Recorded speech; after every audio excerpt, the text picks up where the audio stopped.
I think that the lessons we have now in Ukraine, they're not only about English, but about war, but about media, about propaganda, about all those things. It is kind of example for all other parts of the planet. It is not because of I'm from Ukraine and I'm proud of my country and I love it, and because of how we are important. But it looks like all those things which happened in Ukraine 3 years ago are happening with the world just now.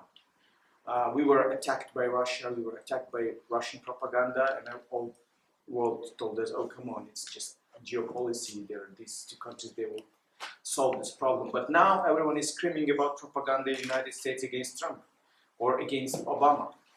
When we started this discussion that, we have problem with our neighbor, all people say that, it's those Russians, all Russians, and Ukrainians, Russians, those Soviet countries, they don't know they don't know what they want. They have this argument between them. But now we see, this attempt of Russia to influence election in Germany, in France, in Spain, in Italy, in Hungary, and it became a problem. When we started saying, like 7 years ago, 5 years ago, that propaganda is a problem, because many people of Ukraine, they are getting information not from clear sources. It's not only about Russia. This is the Russia only is the example how it can be used. And maybe someone else will use the same tools. We don't know who will do that. Maybe Mr. Trump, maybe someone else. But this is behavior of new reality, behavior and habits of new countries in dictatorship. So when we talked about that, everyone told us, this is freedom of speech. Come on, this is democracy. But today we are conscious, we understand what is democracy and what is freedom of speech and what is propaganda. Unfortunately, to see that, world needed the example like Ukraine. And our country now is trying to solve this problem. We are alone, unfortunately. We are not alone in terms of financing reforms, financing military groups or maybe military forces, or maybe supporting and expressing concerns and deep concerns, but in sense of fighting this reality, we are alone. Because only now everyone understands that, okay, this is threatened, but it's kind of very late because we lost 10,000 people. And it's not something, all these people are died or injured or affected, so it's a problem. And I think that the example now we have and the efforts we are putting as a generation, as a country against these processes will be one of the examples. And the other side is our biggest sin of our country is corruption. I think all of you know this word, and it's cancer of our society. But again and again, I think the fight against corruption, it will make big problem for all world, and corruption from Ukraine also. Because when Maidan started, even 1 year before that, our colleagues asked different governments like United States and Brussels and Germany that, look, definitely our government is corrupt. Definitely our politician is corrupt. But then why actually they have assets in your countries? And it's a very interesting issue.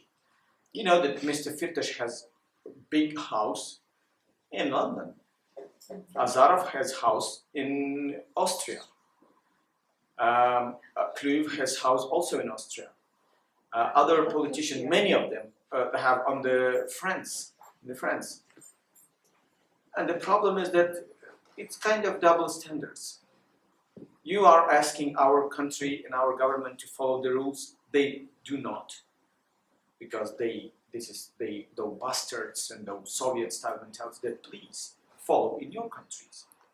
How it could be that some oligarch or politician or civil servant of Ukraine who never was in business, or whose business is linked to government or to so corrupt circles in Russia or in China or in Ukraine, they can find very harmful places here in Europe to spend their pension and to spend their last days.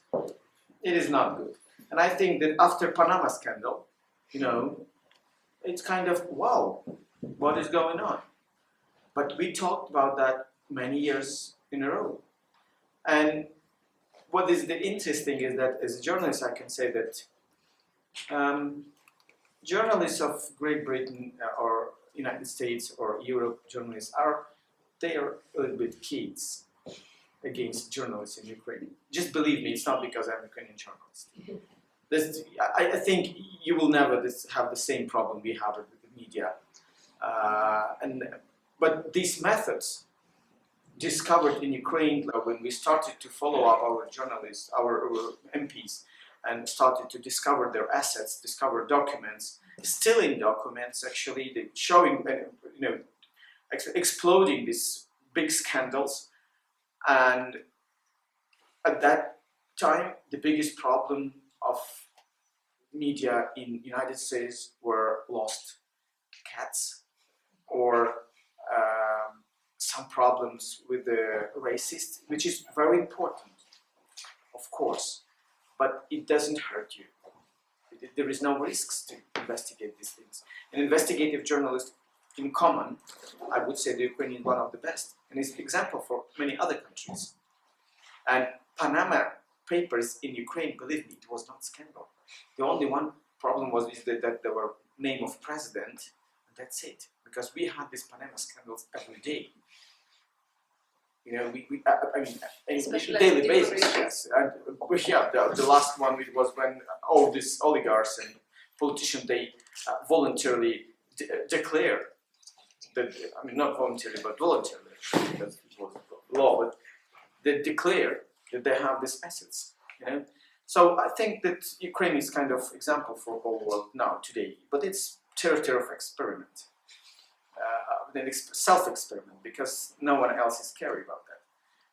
All other countries, they're trying to use it and to use the situation to kind of to be, useful for their partners, but not for Ukraine. And from that perspective, I would say that, again, not because I'm from Ukraine, but I believe that it's true, is that the words and the style how politicians from all the world is talking with Russia, with Mr. Putin, the style they are doing now. I mean, they are very brave and very tough sometimes, and they're very strong and straightforward. It's not because they're brave or they're about values, unfortunately. Because for me, it's obvious that many politicians in all countries, not only about the United States and Europe, they're about interests, not about values. Because values, I think, in Europe, they lost somewhere in centuries. So, but the only one reason why they are so strict, they are so strong and so brave, is that someone in Ukraine on the front line dying.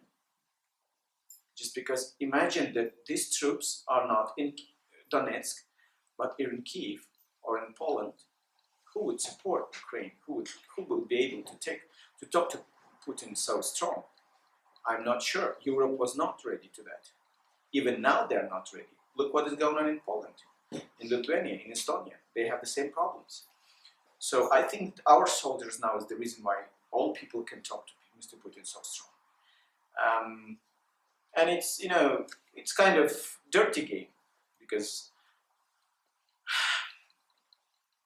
those three countries who actually guaranteed sovereignty of integrity of Ukraine, I mean France, Russia, and United States, they betrayed us. And it's sometime, if you look at the statements of White House, when they're asking Russia to follow their promises, we can ask the same thing from White House. Because they guaranteed sovereignty of Ukraine. But now they are discussing to put sanctions or not to put sanctions. Just imagine that in 1994, Kuchma would discuss, should we eliminate our 2,000 nuclear missiles or not? Maybe we'll leave them. Maybe Ukraine will stay nuclear power. Just, it's impossible. So it's quite ridiculous. And I think that today, I'm always saying that when people are talking about Europe, United States, and our international partners, they're very important for us. They're very grateful to those people who support us, and politicians and finance groups and institutions also. But first of all, this war and this revolution learned us one thing, is that looking for Europe actually will found Ukraine, the real Ukraine, without own interests, own view on our integrity and sovereignty, own military forces, not waiting for someone else. We doesn't have any unit of little power, little gun, and during these 3 years we didn't have it. We didn't have anyone who who went to our front line to protect us. It was only this country, which someone wanted to call failed state. But we are resisting, and I'm happy that is actually learning our politicians and our generation of politicians to be more self-confident and not to use this complex of diminishing themselves. It's some kind of Ukrainian style of governance when you say that we are so great country, but we are not so great to fight corruption. We are so great with a so great history, but it is so difficult not to to humiliate ourselves, asking money for reforms. And I think that this is transition period of our history, and I hope that in 10, 12, maybe 15 years, those young people who are now young yet, they will change it, and we will have a state. It will be a key point because I have many thoughts about that, and this day may be a little bit frustrated for me because we had many meetings about Ukraine, about very detailed things. But maybe we will have some questions. I'm very open to discuss with you and to answer what you something specific, please.